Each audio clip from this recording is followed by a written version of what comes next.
On to the big story that we are tracking today.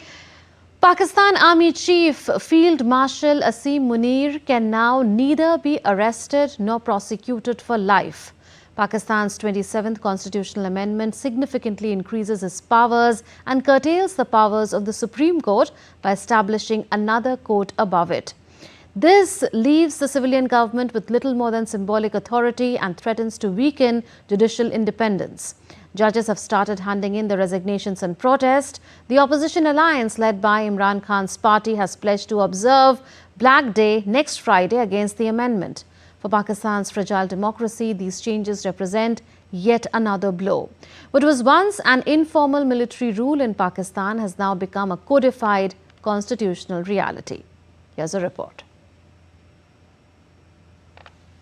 President of Pakistan, Asif Ali Zardari, has signed a constitutional amendment into law.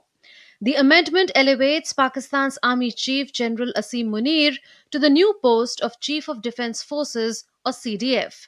While until now, the Army Chief was the equal of the Air Force and Navy Chiefs, that changes now. Pakistan Navy and Air Force would now be under Munir's command in addition to the Army. This move effectively merges the authority of the Army, Navy and Air Force under a single command, institutionalizing the Army's already dominant role in Pakistan's power structure. The federal government is now legally bound to make senior military appointments only on the recommendation of the CDF. Even more significant is the clause that abolishes the post of Chairman, Joint Chiefs of Staff Committee. That post will cease to exist from the 27th November. The removal of this post eliminates what was once a symbolic check on the Army Chief's power, consolidating all strategic command under Munir's office. The CDF's authority will now extend over the National Strategic Command or NSC, which oversees Pakistan's nuclear arsenal and strategic operations. The new law allows the Prime Minister to appoint the NSC commander for a 3-year term, again based solely on the recommendation of the CDF.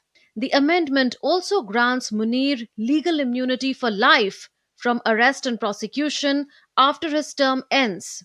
The constitutional amendment is known as the 27th Amendment. Pakistan's parliament passed the amendment this week.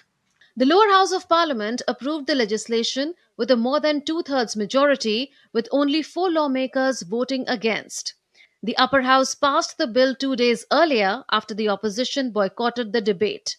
That makes it unusually fast for a constitutional change. Critics say the move will do irreparable harm to democracy. While the military has long wielded extensive power, the sweeping legal changes give it greater constitutional backing that cannot be easily reversed. Pakistan, historically coup-prone, is seeing its longest period of an elected government, even though serious aspersions were cast on the fairness of the last general election. After civilians sought to assert more authority in governance, in recent years, the military has taken tighter hold of the levers of power while not staging an outright takeover. Besides expanding the powers of the Army Chief, the constitutional amendment also curbs the remit of its Supreme Court.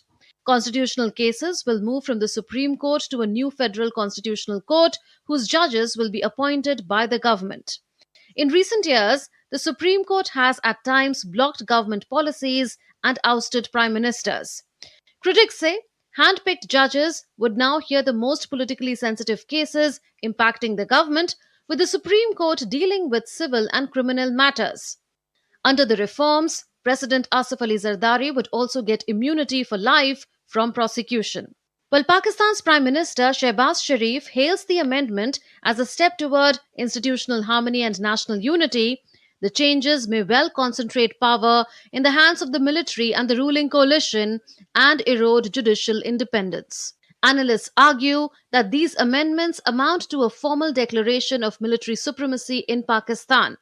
By eliminating institutional checks and embedding the Army Chief's authority in law, the legislation has effectively created a permanent military state.